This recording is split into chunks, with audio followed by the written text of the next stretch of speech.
Bueno, pues muy buenos días a todos. Vamos a seguir con nuestro estudio de la carta de Romanos. En realidad este capítulo 1 de Romanos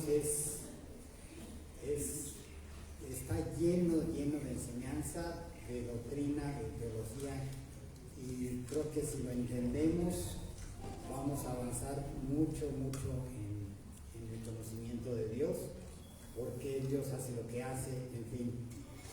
Está muy interesante, a mí me está encantando y pues bueno, le puse por título Dios los entregó.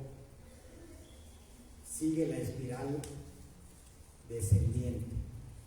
Ya hemos visto que habla todo este pasaje de una espiral, como el hombre entró en una espiral descendiente y va cayendo, y bueno, vamos a continuar con esa enseñanza.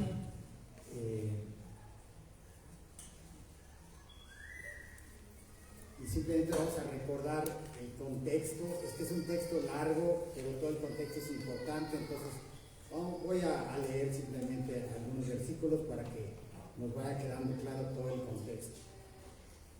Pues a pesar de haber conocido a Dios, no lo glorificaron como a Dios, ni le dieron gracias, sino que se envanecieron en sus razonamientos, y su necio corazón se llenó de oscuridad. Esto ya lo vimos. Aunque afirmaban que eran sabios, se hicieron necios y cambiaron la gloria del Dios inmortal por imágenes de hombres mortales, de aves, de cuadrúpedos y de reptiles. Por lo cual Dios los entregó a la impureza en la lujuria de sus corazones, de modo que deshonraron entre sí sus propios cuerpos, porque ellos cambiaron la verdad de Dios por la mentira y adoraron y sirvieron a la criatura en lugar del Creador, quien es bendito por los siglos. Este versículo lo vamos a estudiar hoy, y este también, los dos que siguen. Por esta razón Dios los entregó a pasiones degradantes, porque sus mujeres cambiaron la función natural por la que es contra la naturaleza.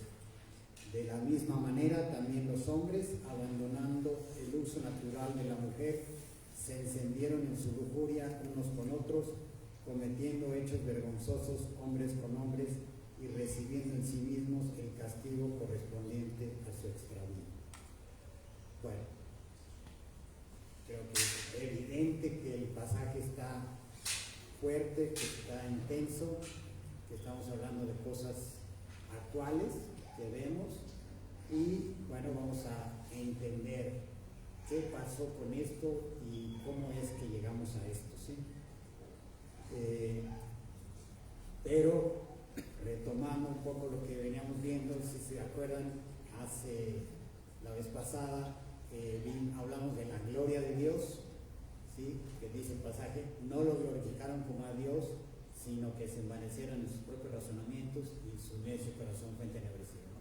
Pero ese no glorificaron a Dios, vimos cómo sí se podía glorificar. Les di, creo que 11 o algo así, formas de cómo glorificamos a Dios, que no hay muchas más, pero bueno. Y entonces esa gloria de Dios, vamos a hablar hoy un poco más sobre la gloria de Dios.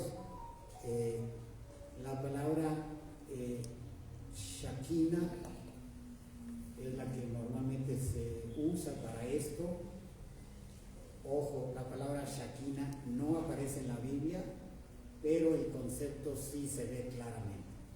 Los rabinos judíos inventaron esa expresión que significa la radianza o la presencia de Dios, la gloria de Dios, ¿sí? La Shekinah. Y bueno, Dios, vemos en la Biblia que reveló su gloria desde el principio en el huerto. Adán y Eva vieron su gloria y el hombre le dio la espalda. Reveló su gloria en el rostro de Moisés, que se le iluminaba, y los israelitas le dijeron, tápate, ponte un velo porque es demasiado, no queremos ver la gloria de Dios. Reveló su gloria en el templo de Salomón, y cometieron pecados más detestables. El templo lo llenaron de cosas realmente espantosas, y así somos los seres humanos cuando no conocemos a Dios. La gloria de Dios se sencillamente no nos gusta. Y bueno, dice aquí el pasaje de Ezequiel, no leí el anterior, ¿verdad? Sí, sí lo leemos. Y en el capítulo 10 de Ezequiel, Dios nos cuenta el evento más triste en la historia de Israel, que es conocido como Icabod. Icabod es una palabra en hebreo, significa la gloria ha partido. Entonces, esto de Icabod dice aquí en Ezequiel 10:4: entonces la gloria del Señor se elevó por encima de los querubines y se dirigió hacia la entrada del templo. La gloria del Señor estaba en el lugar santísimo, el lugar más interno del templo. De pronto la gloria del Señor se elevó por encima de los querubines que estaban ahí en el lugar santísimo y se dirigió hacia la entrada del templo. El templo se llenó con esa nube de gloria y el atrio resplandeció con la gloria del Señor. El atrio está obviamente más afuera y pues vemos que simplemente la gloria sale y se mueve al atrio, ¿sí? Esto es lo que empezó a pasar. Luego la gloria del Señor salió de la entrada del templo y se sostenía en el aire por encima de los querubines. Entonces la gloria del Señor se levantó de la ciudad y se detuvo sobre la montaña que está al oriente. Y después continúa el pasaje describiendo cómo de estar en la montaña finalmente se fue. La gloria del Señor se fue. Por eso es el evento más triste en la historia de Israel. La gloria del Señor dijo: no más, se acabó. Dirás: ¿y ya nunca volvió a enviar su gloria? O sea, ya la gloria del Señor no ha regresado a la tierra. Sí, regresó una vez más.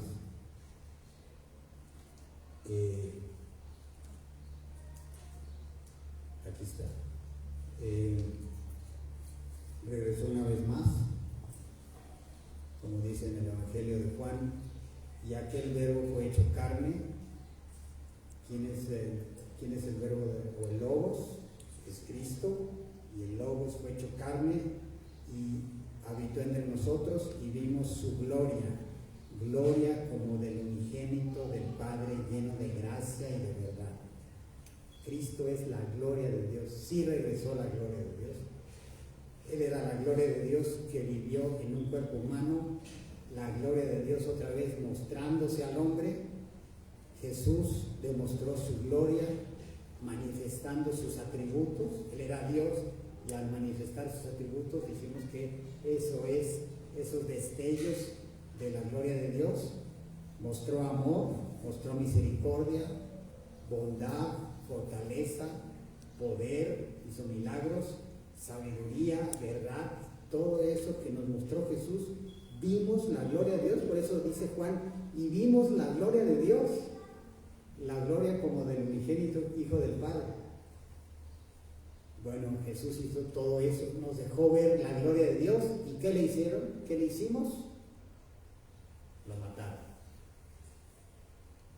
Una vez más los hombres diciendo: no quiero ver la gloria de Dios. Curiosamente, como decía Sergio, a Jesús lo mataron no por nada que haya hecho, que hubiera hecho, sino por lo que dijo. Qué extraño, ¿no? Hoy no matas a nadie por lo que dice, pero a Jesús sí lo mataron por lo que dijo. Romanos y judíos se unieron para matarlo, pero también, como Cristian nos explicó hace 15 días, el pecado del hombre no puede impedir que se haga la voluntad de Dios. Y en este caso, el pecado de judíos y romanos solo fue el medio para que Dios cumpliera su plan eterno. Dios estableció desde el principio: la paga del pecado es muerte. Dios Hijo quiso pagar el pecado de los seres humanos y por eso tuvo que morir. La paga del pecado es muerte. ¿Quieres pagar? Tienes que morir. Jesús nos dijo, te dijo, te amo tanto que no quiero que te enfrentes a la ira de Dios. El pago es eterno y te perderás para siempre. Entonces Jesús te sustituyó, tomó tu lugar, pagó tu deuda.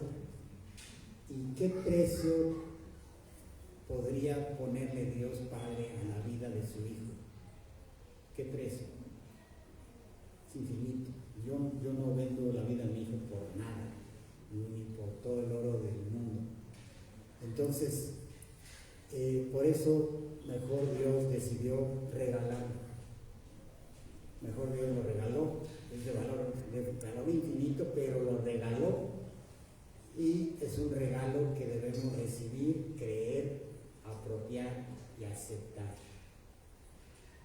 Y un día decírselo a Dios de manera formal. Sí, Dios, quiero aceptar ese regalo que hiciste por mí, ese pago que hiciste por mí. Sí, es conveniente, muy conveniente decírselo. ¿Te pide algo Dios a cambio?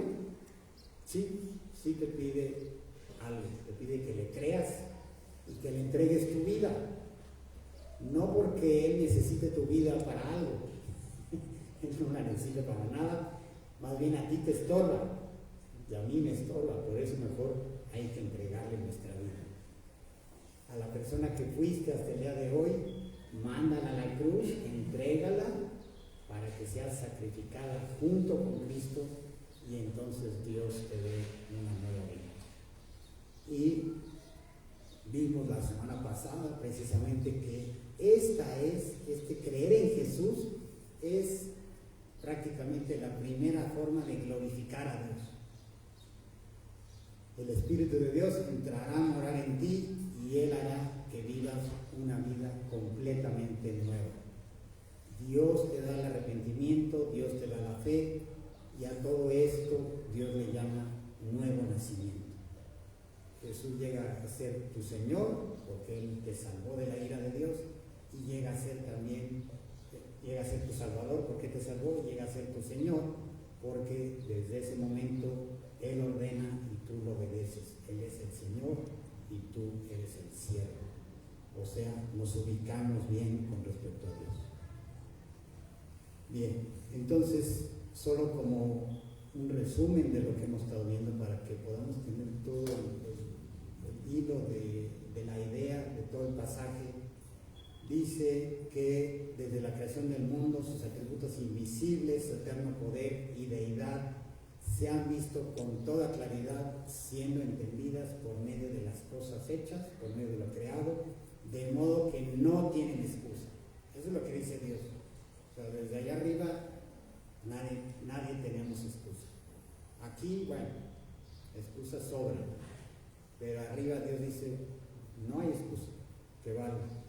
Entonces este pasaje 18, del 1 del 18 hasta el 32, hoy vamos a llegar solo hasta el 27, pero hasta el 32, es el típico pasaje bíblico donde uno puede perder fácilmente el hilo de pensamiento, porque habla de muchas cosas y ya no sabes, a ver, de qué venía hablando o cuál es el tema. Dice tantas cosas, todas tan importantes que se pierde o se puede perder el hilo. Entonces, la gran pregunta es, ¿cuál es la razón de que Dios revela su ira contra los seres humanos? ¿Por qué? ¿Por qué tiene que ser así? Bueno, Pablo nos muestra que hay un acto de Dios, después 3 respuestas del hombre y luego otro acto de Dios con un doble propósito. Ese es así como resumido todo el pasaje. Un acto de Dios, 3 respuestas del hombre, luego otro acto de Dios con 2 propósitos. Hoy no vamos a llegar hasta el segundo propósito, ese será el domingo que entra, pero recuerden esto como un resumen muy corto. Y el primer acto de Dios fue exactamente la revelación. Dios dice que los hombres restringen la verdad que Dios les ha manifestado. La existencia de Dios, de un Dios todopoderoso, queda demostrada por medio de la creación, sencillamente. Ya, quedó demostrado. Por medio de la creación, Dios se revela a los hombres. Este es el acto de Dios, el primer acto de Dios, y desde su punto de vista ya no hay excusa, ya Dios te puso la pelota en tu cancha. Y me la puso a mí también. A ver, ahí está la creación. ¿Sí? Como en el ping-pong, ¡pac! Ya Dios nos puso la pelotita en nuestra cancha. Y ahora, ¿qué vamos a responder? ¿Sí? Entonces, la primera de las tres respuestas del hombre fue el rechazo. El rechazo. Dice el versículo 21, cuando conocieron a Dios, no le glorificaron como a Dios, ni le dieron gracias, sino que se envanecieron en sus razonamientos y sin ese corazón fue entenebrecido. Tienen la verdad de Dios y rechazan la verdad de Dios. Es decir, ahí está la creación, ¿y qué decimos? No surgió de la nada, de una gran explosión, no, sencillamente es rechazo lo que Dios me está tratando de manifestar. Prefieren deleitarse en sus vanos razonamientos huecos y acaban con un corazón oscuro y confundido. Todos los hombres hemos pecado y todos hemos seguido este camino. Yo también rechacé a Dios los primeros 25 años de mi vida. Dije, no. 25 años por 365, pues son muchos, ¿sí? Y sencillamente lo rechacé, y así muchos de nosotros. La segunda respuesta del hombre es racionalización. Las personas profesan ser sabias y se convierten en necios. Lo que es evidente por medio de las cosas hechas, el hombre lo intenta racionalizar en vez de simplemente reconocerlo y aceptarlo. ¿Qué le quiere racionalizar a lo que ahora nos está transmitiendo lo que ahora nos está transmitiendo el telescopio web, o no sé cómo se llama, es maravilloso todo lo que nos está transmitiendo? ¿Qué le quiere racionalizar a todas esas imágenes? O sea, simplemente reconócelas, acéptalas, es una magnificencia, es extraordinario, ya sea con el telescopio o con un microscopio. Todo lo que se puede ver a nivel microscópico en el cuerpo o en las plantas es asombroso, pero asombroso. Bueno, entonces, al hacer esto, el hombre se hace necio, y esto lleva a la tercera respuesta del hombre, la idolatría. Dice, cambiaron la gloria de Dios incorruptible por una imagen de hombre corruptible, de aves, de cuadrúpedos y de reptiles. Es decir, los hombres tienen la verdad, rechazan la verdad y acaban inventando su propia verdad, su propio Dios o su propia religión. Esa es la triple respuesta del hombre. Rechazo la verdad,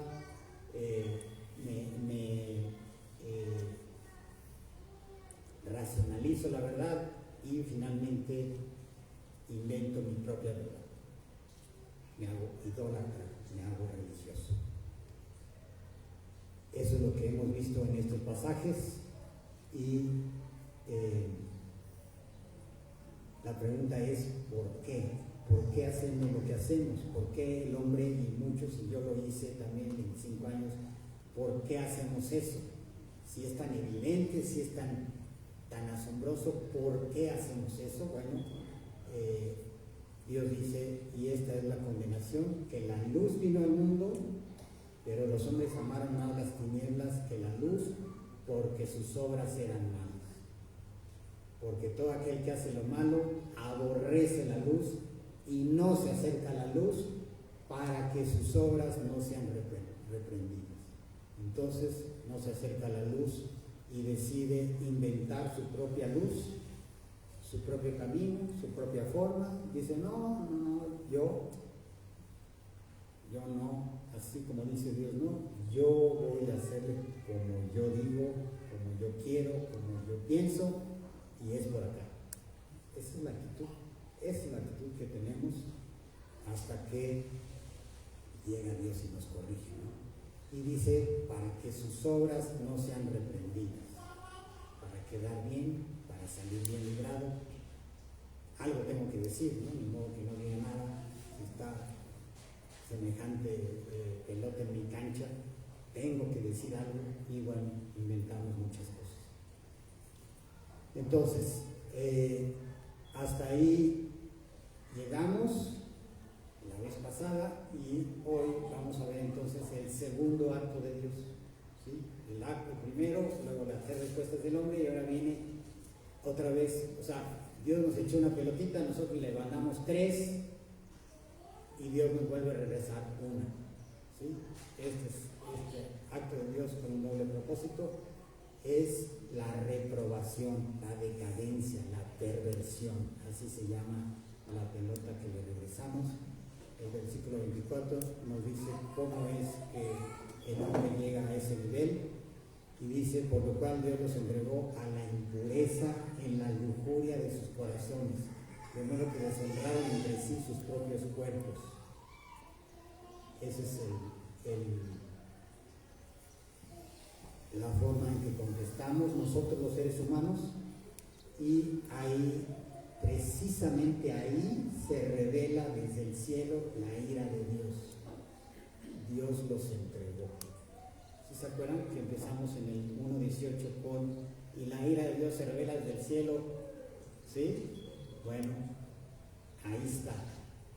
La ira de Dios se revela entregando al hombre. Dios los entregó. Es una ira, o sea, no es una ira apocalíptica así con rayos y truenos, no. Es una ira bastante tranquila, simplemente, ¿quieres negar lo evidente?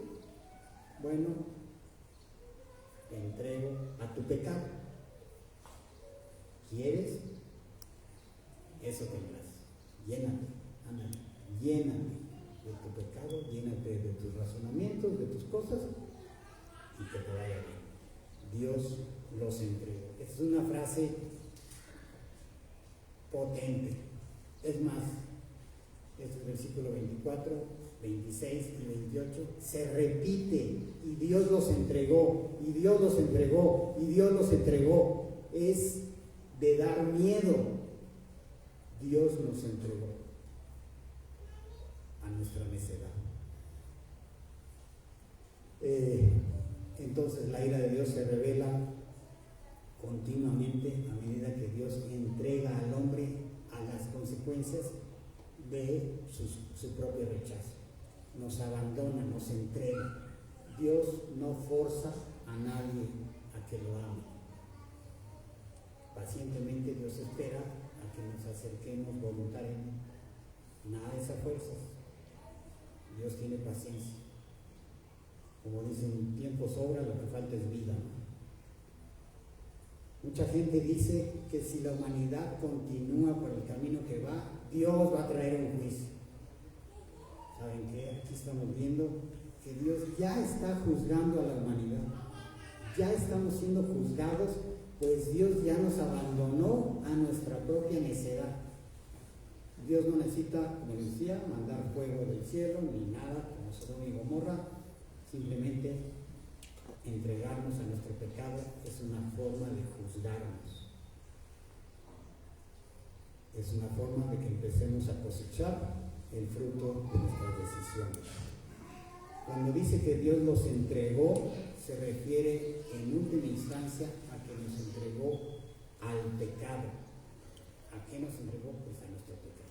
A eso nos entregó. Abandonados por Dios a nuestra propia concupiscencia. ¿Qué es concupiscencia? Palabra dominguera.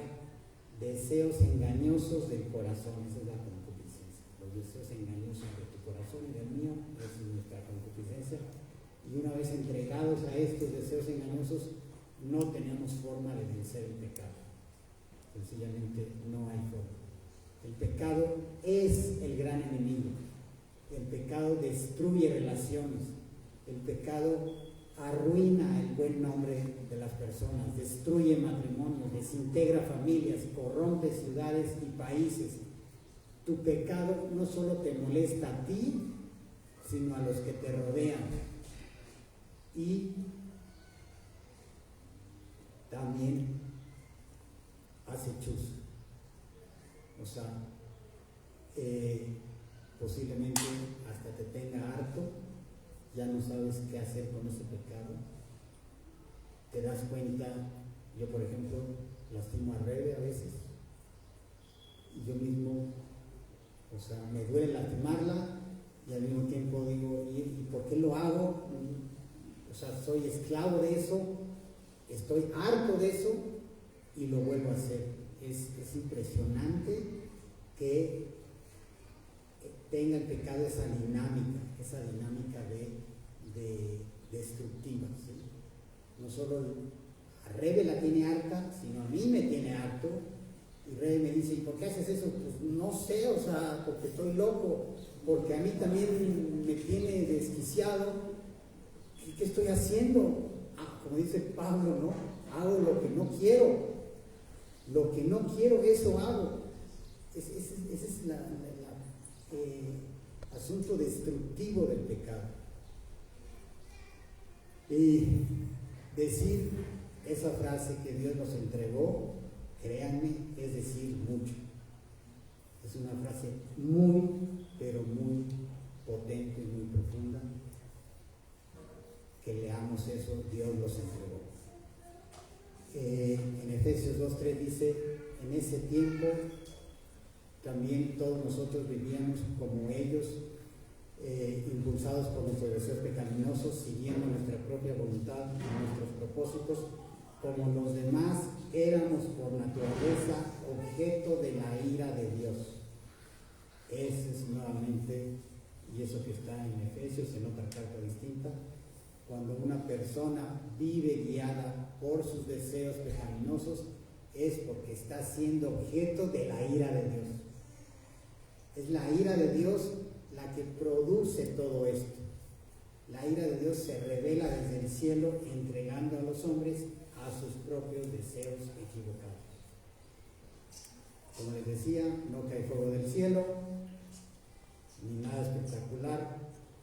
Dios solamente nos abandona a nuestra propia maldad. Es como Icabod, pero acá, entre los gentiles, ¿no? Dios se retira, la gloria de Dios se retira, nos abandona, y es nuestro propio Icabod. Bien, continúa diciendo el pasaje. Por eso Dios los entregó nuevamente a los malos deseos de sus corazones que conducen a la impureza sexual, de modo que degradaron sus cuerpos los unos por los otros. La esencia del pecado es impureza. Se traduce como inmundo o a veces como impuro. El significado literal de esa palabra hebrea es como el contenido de la tumba, o sea, podredumbre. ¿Sí? Ese es el significado más específico. Entonces Dios entrega al hombre a la podredumbre, a la inmundicia, a la decadencia, a la suciedad. Y esta palabra también tiene que ver con el pecado sexual. Los malos deseos del corazón finalmente conducen a la degradación de nuestros cuerpos. Esa es la marca de los que no conocen a Dios. Están totalmente impulsados por sus propias lujurias. Obviamente debo decir que Dios no tiene absolutamente nada contra el sexo. Dios lo inventó y puso en nosotros las hormonas necesarias y suficientes para que todo funcione bien, pero como a todo, al sexo le podemos dar un uso honroso o un uso deshonroso. Pero el sexo en sí no es nada malo, absolutamente nada malo. Algún día estudiaremos el Cantar de los Cantares y ahí Dios festeja, se deleita de una manera así, pero realmente potente, justo en la luna de miel.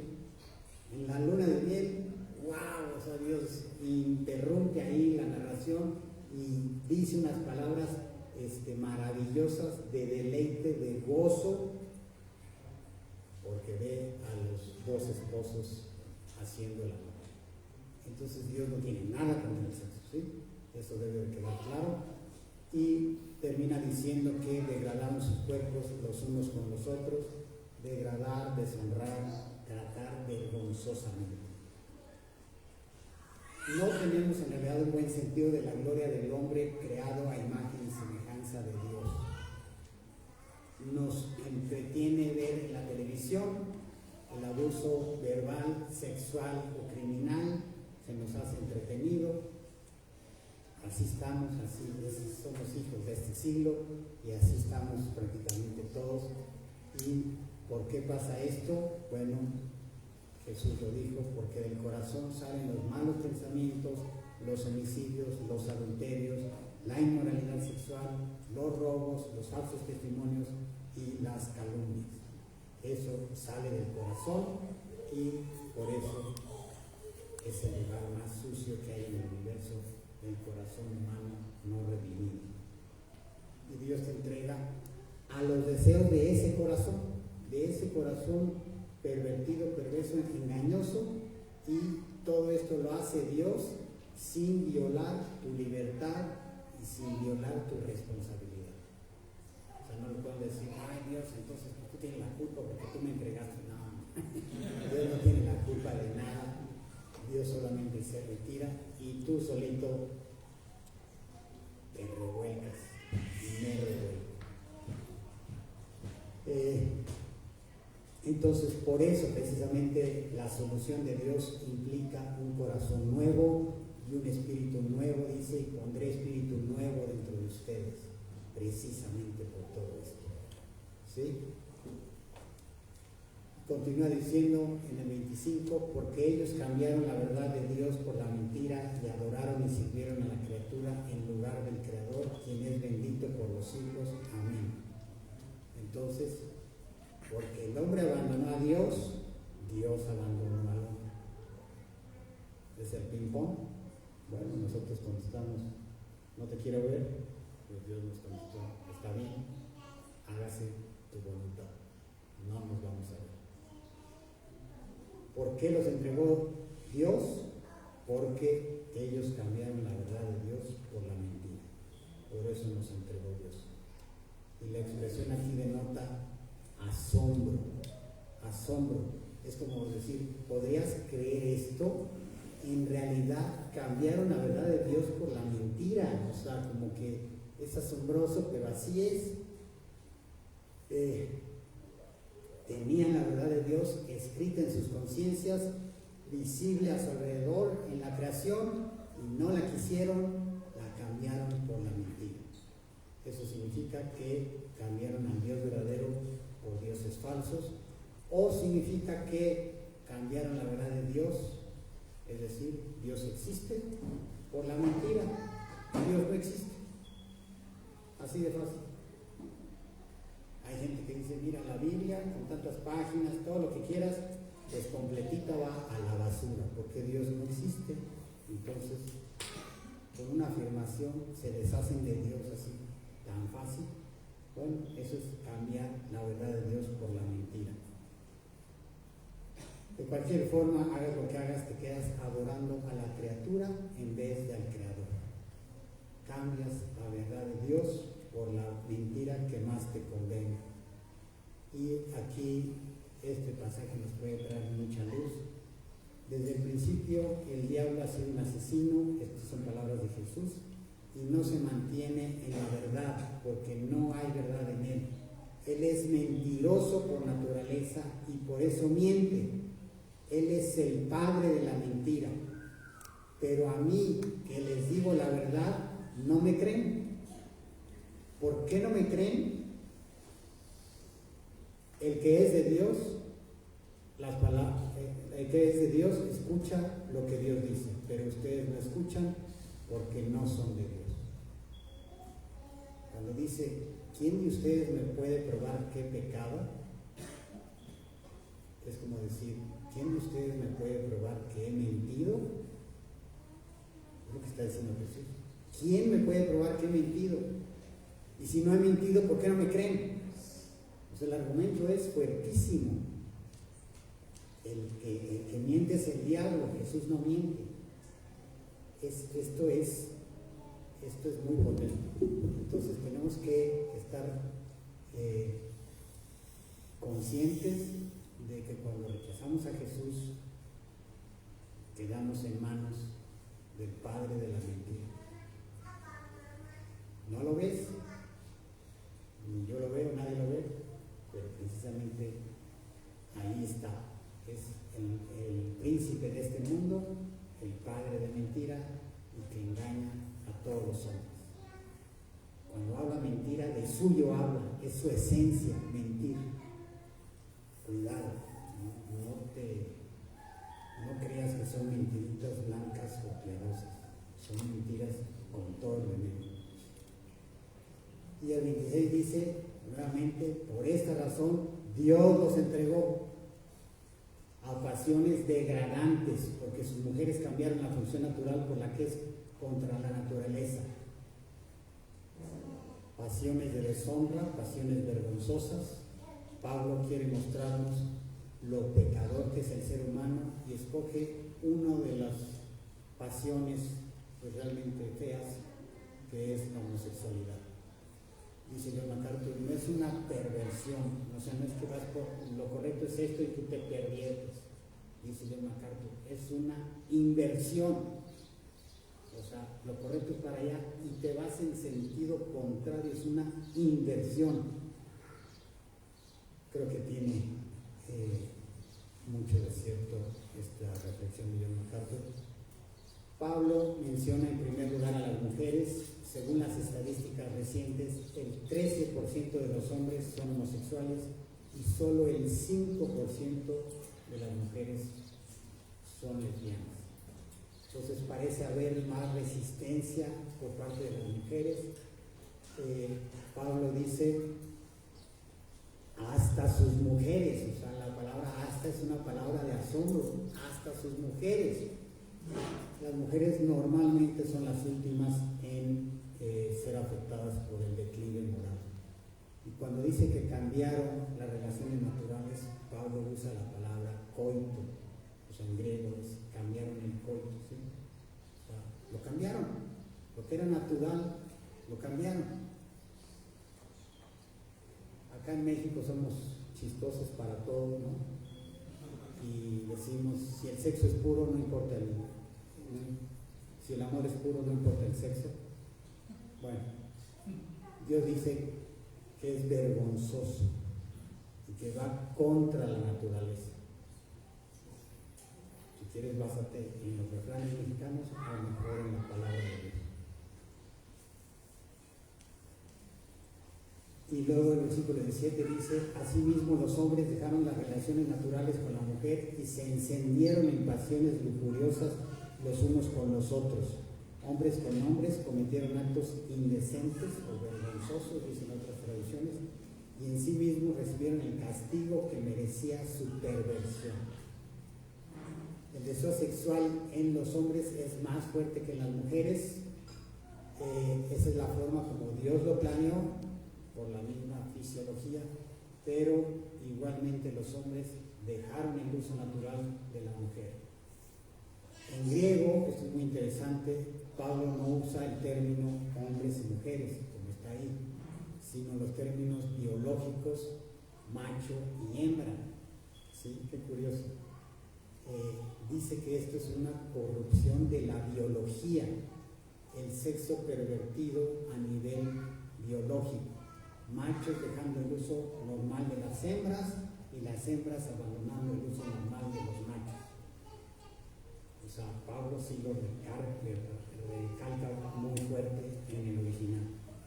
Según el Instituto Nacional de la Salud Mental, hay en Estados Unidos 4 millones que se consideran homosexuales y otras organizaciones estiman que son 10 millones. No se sabe números exactos, pero sí es un problema de dimensiones enormes.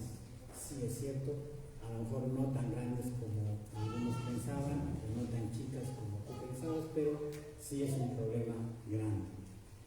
Y una nota aquí para meditar en lo que se nos dice, ¿no?, del orgullo gay. El versículo 27 dice que se encendieron o ardieron en pasiones lujuriosas unos con otros. Dice John MacArthur, hay un nivel de lujuria entre los homosexuales que no se conoce en los heterosexuales. Sencillamente no lo conocemos. Hay un ardor que excede a lo imaginable. Es un nivel de lujuria que sobrepasa lo que un heterosexual entiende. Hay asesinatos frecuentes y otros crímenes que están más allá de toda descripción. O sea, las escenas de celos entre los homosexuales son realmente hiperviolentas. Es algo que no es normal. Y dice, en sí mismos recibieron el castigo que merecía su perversión. No se refiere específicamente al SIDA, aunque creo que lo incluye. Muchos pecados tienen consecuencias que afectan al cuerpo, consecuencias psicosomáticas, si tú eres envidioso, hay consecuencias en el cuerpo, ¿sí? O sea, eso que ni qué. Pero Dios afirma que este pecado en particular tiene un castigo o una retribución negativa en tu propio cuerpo. Bueno,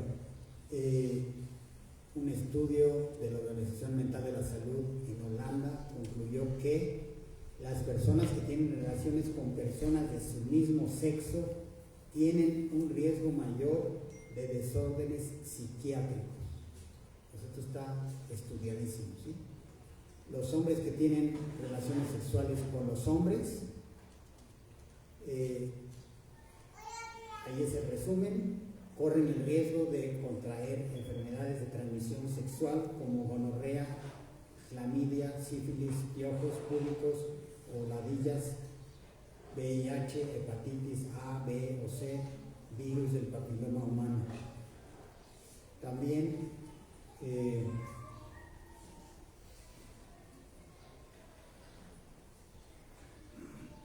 corren un mayor riesgo de contraer hepatitis, cáncer de hígado, cirrosis e insuficiencia hepática. Abusan en mayor grado de sustancias como nitratos de amilo, anfetaminas, incluidas las metanfetaminas, marihuana, éxtasis y cocaína. Tienen más altas tasas de depresión y ansiedad. Tienen tasas más altas de abuso y dependencia del alcohol. Fuman y usan productos de tabaco a tasas mucho más altas que otros. Y son propensos a tener problemas de imagen corporal que otros. Esto incluye tasas más altas de trastornos alimenticios como la anorexia nerviosa y la bulimia. Quise poner esto porque sí son datos duros de institutos que no son cristianos, por supuesto, y que te dejan ver la realidad.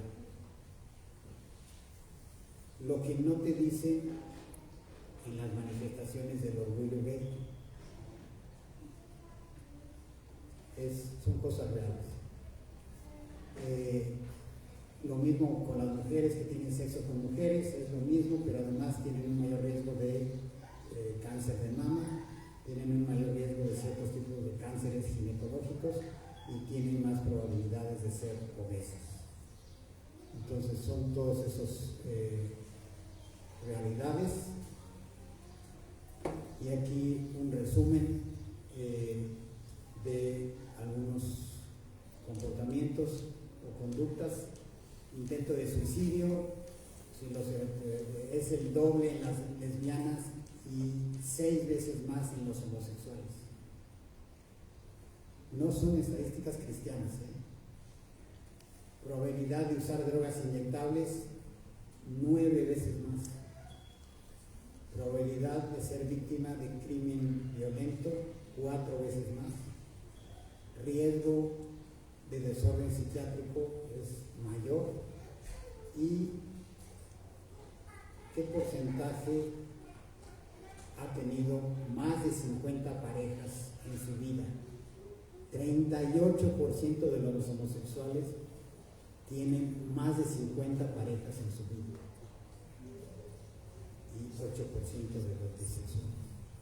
Entonces, son datos duros que sí impactan, que obviamente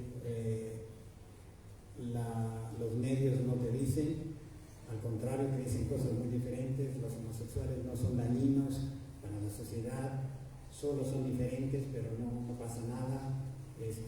No hay evidencia de que la homosexualidad perjudica a la familia. Bueno, depende de a qué le llames familia, pero si tomas familia en el concepto bíblico, pues obviamente la homosexualidad acaba con la familia.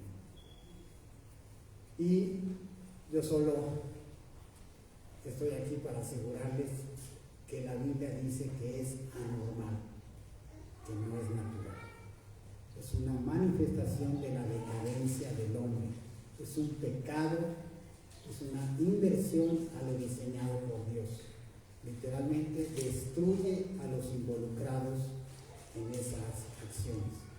Y Dios nos dejó un relato muy claro en Génesis 1, varón y hembra los creó, y dijo que debían dejar a sus padres y unirse juntos y ser una sola carne.